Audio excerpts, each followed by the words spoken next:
All right, a lot of nice color here on the quilt there, and it's queen size. I'm going to get 500 here. I'm going to get 3. Now 300 on that 3. I'm going to get 300 on that 300. Have you ever marveled at the intricate beauty of an Amish quilt? Each stitch so perfect, so uniform, it's almost hard to believe it was done by hand. In a world buzzing with high-tech sewing machines and computerized long arms, the Amish continue to create these masterpieces using methods passed down through generations. Today, we're pulling back the curtain to reveal a clever technique they use to achieve that flawless hand quilting, all without plugging in a single thing. It's a secret that's as much about community and ingenuity as it is about needle and thread. So, what is this clever technique? It's not a single magic trick, but a combination of specialized tools, meticulous preparation, and a deep understanding of the craft. The heart of the operation is the quilting frame. Forget those small, portable hoops you might have seen. We're talking about a large, often room-sized wooden frame. These frames are masterpieces in their own right, built to last for generations. They hold the quilt sandwich, the top, the batting, and the backing perfectly taut. This tension is crucial. It's the foundation upon which every perfect stitch is built. Without a taut surface, the fabric would pucker and bunch, and achieving that signature Amish evenness would be impossible before a single quilting stitch is made. The quilt top itself is a work of art. The Amish are renowned for their bold, geometric patterns and masterful use of color. But the real cleverness begins when it's time to mark the quilting design. They don't use disappearing ink pens or water-soluble markers. Instead, they rely on simpler, time-tested methods. A common technique involves using a sharpened piece of soap or a specialized chalk pencil. They create templates from cardboard or even plastic, tracing intricate designs like feathers, cables, and flowers onto the quilt top. This marking process is done with incredible precision, providing a perfect roadmap for the quilters to follow. Every line and curve is carefully considered to complement the pieced design of the quilt. Now, let's talk about the needle and thread. The Amish are particular about their tools. They use very fine, short needles, often called betweens. These small needles allow for smaller, more controlled stitches. A shorter needle means less travel time through the fabric, giving the quilter greater command over each stitch's length and placement. They also use a thimble nut, just any thimble, but one that fits perfectly and often has a ridged top to grip the needle. The thimble is used to push the needle through the quilt's 3 layers with consistent pressure. It's not just about protecting the finger, it's a tool for power and precision. The thread itself is high-quality, strong cotton, chosen to withstand the tension of quilting and the test of time. Here's where it gets really clever and communal. The quilting itself is rarely a solo activity. The large frame is designed to accommodate multiple quilters at once, often 4 to 8 people. This is the famous quilting bee. Family, friends, and neighbors gather around the frame, each working on a section. This is where the magic of consistency happens. How do they all make their stitches look the same? It comes down to rhythm and practice.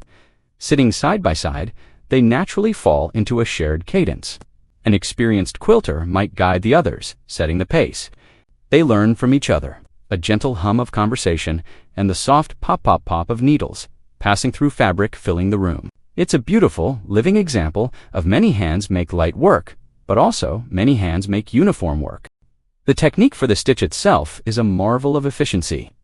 An Amish quilter holds one hand under the quilt and one hand on top.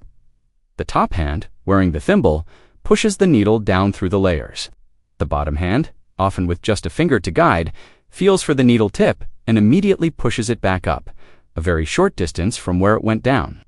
The goal is to load several stitches onto the needle before pulling the thread all the way through. This rocking motion is fluid and fast, honed over thousands of hours. The ability to feel the needle point with the bottom hand is a skill that takes years to master. It allows them to control the stitch length from both the top and the bottom, ensuring that the stitches on the back of the quilt are just as neat and tiny as the ones on the front. This process is not just about making a blanket, it's a cornerstone of their culture. It's a time for fellowship, storytelling, and mutual support. Young girls learn at the feet of their mothers and grandmothers, absorbing not just the technique, but the values of patience, diligence, and community. The quilts they create are not just for their own homes. They are often sold to the English, as they call non-Amish people, providing a vital source of income for the family. This economic aspect adds another layer of importance to their dedication to quality.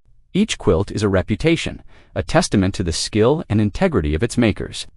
So, how can you apply some of this Amish wisdom to your own quilting, even if you don't have a giant frame or a team of helpers? First, focus on preparation. Take the time to baste your quilt sandwich securely, ensuring there are no wrinkles or loose spots. A well-basted quilt is halfway to being well-quilted. Second, invest in good tools. A quality thimble that fits you properly and a selection of between needles can make a world of difference in your comfort and control. Find what works for your hands. Third, practice the rocking stitch motion. You can do this on a small practice sandwich in a hoop. Focus on the rhythm and on feeling the needle with your underneath hand. Don't worry about speed at first. Concentrate on creating even stitches. Aim for consistency over quantity. And finally, embrace the mindset. Quilting is a journey, not a race. Find joy in the slow, meditative process. Put on some calming music or a podcast, and let each stitch be a moment of mindfulness. While you may not be surrounded by a community of quilters, you are part of a long tradition of artisans who find fulfillment in creating beauty with their own two hands. The clever Amish technique, then, is a holistic system. It's the sturdy frame providing tension, the meticulous marking providing a guide, the specialized tools providing control, and the communal practice providing consistency and support. It's a beautiful reminder that the most advanced technology is sometimes the one perfected by the human hand. Guided by a patient heart and a connected community, it's a tradition of making something warm, beautiful, and lasting, one perfect stitch at a time. Thank you so much for joining me today to explore this wonderful piece of quilting heritage. I hope you found it as inspiring as I do. If you enjoyed this video, please give it a thumbs up and consider subscribing to the channel for more deep dives into the world of crafting. We'd love to have you as part of our community. Happy quilting, and we'll see you in the next video.